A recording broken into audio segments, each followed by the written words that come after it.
কিছু মানুষ মোকদ্দমায় গিয়েছিল বলেই তো দুর্নীতি ফাঁস হলো, নাহলে উনি স্বীকার করছিলেন?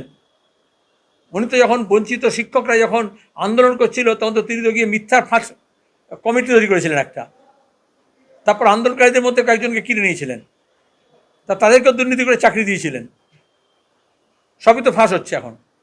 তিনি কেন স্কুল সার্ভিস কমিশনকে ওই লিস্ট নষ্ট করতে বললেন, ওএমআর সিট নষ্ট করতে বললেন?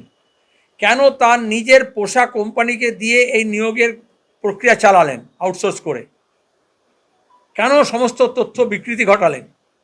কেন তৃণমূলের নেতাদেরকে ওপর থেকে নিচ পর্যন্ত বললেন যে টাকা তোলো আর 25% কালীঘাটে জমা দাও, 75% তোমাদের কাছে রাখো?